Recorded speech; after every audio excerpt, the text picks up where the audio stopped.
ചില വർഷങ്ങൾ നമ്മളെ പരീക്ഷിക്കാനാണെങ്കിൽ മറ്റു ചില വർഷങ്ങൾ നമ്മൾ അർഹിച്ചതെല്ലാം തിരികെ തരാനാണ് എത്താറുള്ളത്. വർഷങ്ങളായി കഠിനാധ്വാനം ചെയ്തിട്ടും അർഹിച്ച ഫലം കിട്ടാതെ വിഷമിച്ച ഒരു ഉത്തരം നക്ഷത്രക്കാരനാണോ നിങ്ങൾ? എങ്കിൽ ശ്രദ്ധിക്കുക. ചിങ്ങം ഒന്നോടെ പിറക്കുന്ന 1202 കൊല്ലവർഷം നിങ്ങൾക്ക് വെറുമൊരു സാധാരണ വർഷമല്ല. പല വഴികളിൽ തടസ്സപ്പെട്ട കാര്യങ്ങൾ അപ്രതീക്ഷിതമായി തുറക്കപ്പെടാനും നിങ്ങളുടെ സ്വപ്നങ്ങൾ യാഥാർത്ഥ്യത്തിലേക്ക് അടുക്കാനും പോകുന്ന ഒരു അപൂർവ കാലഘട്ടമാണിത്. എന്നാൽ ഈ വർഷത്തിന്റെ സർവ്വഭാഗ്യങ്ങളും നിങ്ങളുടെ കൈകളിൽ എത്തുമ്പോൾ തന്നെ നിങ്ങൾ തീർച്ചയായും സൂക്ഷിക്കേണ്ട ചില അപകട ചുഴികളും ഇവിടെ കാത്തിരിപ്പുണ്ട്. എന്തൊക്കെയാണ് ഉത്തരം നക്ഷത്രക്കാർക്ക് 1202 സംഭവിക്കാൻ പോകുന്നത്? സാമ്പത്തികം, ജോലി, കുടുംബം, ആരോഗ്യം, ഈ 4 മേഖലകളിൽ വരാൻ പോകുന്ന വലിയ മാറ്റങ്ങൾ എന്തൊക്കെ? അവസാന നിമിഷം വരെ വ്യക്തമായി അറിയാം വരും വർഷത്തെ നിങ്ങളുടെ വിധിയെഴുത്ത്. സൂര്യന്റെ അധിപനായ ഉത്രം നക്ഷത്രം പൊതുവെ സത്യസന്ധതയ്ക്കും ആത്മാർത്ഥതയ്ക്കും പേരുകേട്ടതാണ്. ചിങ്ങക്കൂറിലും കന്നിക്കൂറിലുമായി വ്യാപിച്ചു കിടക്കുന്ന ഈ നക്ഷത്രക്കാർക്ക് കടന്നുപോയ 1201 കൊല്ലവർഷം പല വിധത്തിലുള്ള മാനസിക സമ്മർദ്ദങ്ങളും അനാവശ്യ ചെലവുകളും സമ്മാനിച്ചിട്ടുണ്ടാകാം. എന്നാൽ 1202 കാൽവെക്കുമ്പോൾ ഗ്രഹനിലയിൽ വൻ മാറ്റങ്ങളാണ് സംഭവിക്കുന്നത്. വ്യാഴത്തിന്റെയും രാഹുകേതുകളുടെയും മാറ്റങ്ങൾ നിങ്ങൾക്ക് വലിയ ആശ്വാസമാണ് നൽകാൻ പോകുന്നത്. പ്രത്യേകിച്ച് ചിങ്ങക്കൂറിൽ വരുന്ന ഉത്രം ആദ്യപാദക്കാർക്ക് ധൈര്യവും ആത്മവിശ്വാസവും വർദ്ധിക്കും. ഉത്രം 2, 3, 4 പാദങ്ങളിൽ ഉൾപ്പെടുന്ന കന്നിക്കൂറുകാർക്ക് അല്പം സാവധാനമാണെങ്കിലും ഉറച്ച വിജയങ്ങൾ സ്വന്തമാക്കാൻ സാധിക്കും. ചുരുക്കത്തിൽ പറഞ്ഞാൽ തോറ്റുപോയിടത്ത് നിന്നും തന്നെ തിരികെ ജയിച്ചു കയറാനുള്ള ഊർജം ഈ വർഷം നിങ്ങൾക്ക് നൽകും. ഇനി ഏറ്റവും പ്രധാനപ്പെട്ട കാര്യം, നിങ്ങളുടെ ജോലി, ബിസിനസ്, കരിയർ എന്നിവയെ ഈ വർഷം എങ്ങനെ ബാധിക്കും? നിങ്ങളൊരു സ്ഥിര ജോലിക്കായി അലയുന്ന ആളാണോ? എങ്കിൽ ഈ വർഷത്തിന്റെ ആദ്യ പകുതിയിൽ തന്നെ നിങ്ങളെ തേടി മികച്ച അവസരങ്ങൾ എത്തും. വിദേശത്ത് ജോലി ആഗ്രഹിക്കുന്ന ഉത്രം നക്ഷത്രക്കാർക്ക് തടസ്സങ്ങളെല്ലാം മാറി വിസയും അനുബന്ധ രേഖകളും ശരിയാക്കാൻ വളരെ അനുകൂലമായ സമയമാണിത്. ഉദ്യോഗസ്ഥർക്ക് സ്ഥാനക്കയറ്റത്തിനും ശമ്പള വർധനവിനും സാധ്യത കാണുന്നുണ്ട്. എന്നാൽ ഒരു കാര്യം പ്രത്യേകം ഓർക്കുക, തൊഴിൽ രംഗത്ത് മേലധികാരികളുമായി അനാവശ്യ തർക്കങ്ങൾക്ക് നിൽക്കരുത്. നിങ്ങളുടെ സത്യസന്ധത പലപ്പോഴും മറ്റുള്ളവർക്ക് തെറ്റിദ്ധാരണയുണ്ടാക്കാം. ബിസിനസ് ചെയ്യുന്നവർക്ക് മുൻപ് നടത്തിയ നിക്ഷേപങ്ങളിൽ നിന്ന് പ്രതീക്ഷിച്ചതിലും മികച്ച ലാഭം കൊയ്യാൻ സാധിക്കും. പുതിയ സംരംഭങ്ങൾ ആരംഭിക്കാൻ ഉദ്ദേശിക്കുന്നവർക്ക് ചിങ്ങം, കന്നി, തുലാം മാസങ്ങൾ വളരെ അനുയോജ്യമാണ്.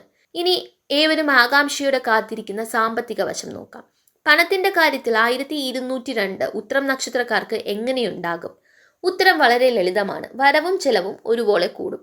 അതെ, ധനാഗമനത്തിന് പുതിയ വഴികൾ തുറക്കപ്പെടും. പഴയ കുടിശ്ശികകൾ തീർപ്പാക്കാൻ സാധിക്കും. സ്വന്തമായി ഭൂമിയോ വീടോ വാങ്ങാൻ ആഗ്രഹിക്കുന്നവരുടെ സ്വപ്നം ഈ വർഷം പൂർത്തിയാകാൻ വലിയ സാധ്യതയുണ്ട്. പക്ഷേ ഇവിടെയാണ് നിങ്ങൾ ഏറ്റവും ശ്രദ്ധിക്കേണ്ടത്. അനാവശ്യമായ ആഡംബരങ്ങൾക്കും ബന്ധുക്കൾക്കോ സുഹൃത്തുക്കൾക്കോ ഈട് നിൽക്കുന്നത് അതിൽ മുതിരരുത്. സാമ്പത്തിക കാര്യങ്ങളിൽ അന്ധമായ വിശ്വാസം ഒഴിവാക്കിയില്ലെങ്കിൽ കയ്യിലുള്ള പണം വെള്ളം പോലെ ചോർന്നു പോകാൻ സാധ്യതയുണ്ട്. കൃത്യമായ ബഡ്ജറ്റോടെ മുന്നോട്ട് പോയാൽ ഈ വർഷം വലിയ സമ്പാദ്യം ഉണ്ടാക്കാൻ നിങ്ങൾക്ക് സാധിക്കും. വ്യക്തിബന്ധങ്ങളുടെ കാര്യത്തിൽ ഈ വർഷം നിങ്ങൾക്ക് എന്താണ് കരുതി വെച്ചിരിക്കുന്നത്? കുടുംബജീവിതത്തിൽ സന്തോഷവും സമാധാനവും നിലനിൽക്കും. ദാമ്പത്യത്തിൽ ചെറിയ അഭിപ്രായ വ്യത്യാസങ്ങൾ ഉണ്ടാകുമെങ്കിലും സംഭാഷണങ്ങളിലൂടെ അത് പരിഹരിക്കപ്പെടും. വിവാഹം നീണ്ടുപോയ ഉത്രം നക്ഷത്രക്കാർക്ക് മനസ്സിനിണങ്ങിയ ജീവിത പങ്കാളിയെ കണ്ടെത്താൻ ഈ 1202 കൊല്ലവർഷത്തിൽ യോഗമുണ്ട്. സന്താനങ്ങളില്ലാതെ വിഷമിക്കുന്നവർക്ക് നല്ല വാർത്തകൾ കേൾക്കാൻ സാധിക്കുന്ന വർഷം കൂടിയാണിത്. എന്നാൽ ആരോഗ്യത്തിന്റെ കാര്യത്തിൽ ഒട്ടും അശ്രദ്ധ പാടില്ല. പ്രത്യേകിച്ച് ദഹന സംബന്ധമായ പ്രശ്നങ്ങൾ, ഉദരരോഗങ്ങൾ അല്ലെങ്കിൽ അസ്ഥി സംബന്ധമായ ബുദ്ധിമുട്ടുകൾ എന്നിവ ഉത്രം നക്ഷത്രക്കാരെ അല്പം അലട്ടിയേക്കാം. കൃത്യമായ ഭക്ഷണ രീതിയും വ്യായാമവും പിന്തുടരുന്നത് ആരോഗ്യ പ്രശ്നങ്ങളെ ഒരു പരിധിവരെ തടയാൻ സഹായിക്കും. ഏതൊരു തടസ്സത്തെയും മറികടക്കാൻ നമ്മൾ ചെയ്യുന്ന ചെറിയ കാര്യങ്ങൾക്ക് സാധിക്കും. 1202 ഉത്രം നക്ഷത്രക്കാർ അനുഭവിക്കുന്ന ചെറിയ ദോഷങ്ങൾ പോലും മാറി ഭാഗ്യം ഇരട്ടിയാക്കാൻ ചില ലളിതമായ പരിഹാരങ്ങൾ ചെയ്യാം. സൂര്യന്റെ പ്രീതിക്കായി ദിവസവും രാവിലെ സൂര്യ നമസ്കാരം ചെയ്യുന്നത് അത്യുത്തമമാണ്. ഞായറാഴ്ചകളിൽ ആദിത്യ ഹൃദയ സ്തോത്രം ജപിക്കുന്നതും ശിവക്ഷേത്ര ദർശനം നടത്തുന്നതും നിങ്ങൾക്ക് വലിയ ഊർജവും പ്രതിരോധ ശേഷിയും നൽകും. കൂടാതെ വിഷമത അനുഭവിക്കുന്നവർക്ക് ആഹാരമോ വസ്ത്രമോ ദാനം ചെയ്യുന്നത് നിങ്ങളുടെ ഭാഗ്യാനുഭവങ്ങളെ വർദ്ധിപ്പിക്കും. ചുരുക്കത്തിൽ പറഞ്ഞാൽ വിവേകത്തോടെ തീരുമാനങ്ങൾ എടുക്കുകയും കഠിനാധ്വാനം ചെയ്യുകയും ചെയ്താൽ 1202 കൊല്ലവർഷം ഉത്രം നക്ഷത്രക്കാരുടെ ജീവിതത്തിൽ വലിയൊരു വഴിത്തിരിവുണ്ടാക്കുന്ന സുവർണ വർഷമായി മാറും. ഈ വർഷഫലം നിങ്ങൾക്ക് ഉപകാരപ്രദമായി എന്ന് തോന്നിയാൽ തീർച്ചയായും ഈ വീഡിയോ ലൈക്ക് ചെയ്യാനും നിങ്ങളുടെ പ്രിയപ്പെട്ട ഉത്രം നക്ഷത്രക്കാർക്ക് ഷെയർ ചെയ്യാനും മറക്കരുത്.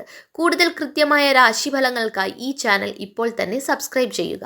എല്ലാ ഉത്രം നക്ഷത്രക്കാർക്കും ഐശ്വര്യവും സന്തോഷവും നിറഞ്ഞ നല്ലൊരു പുതുവർഷം ആശംസിക്കുന്നു.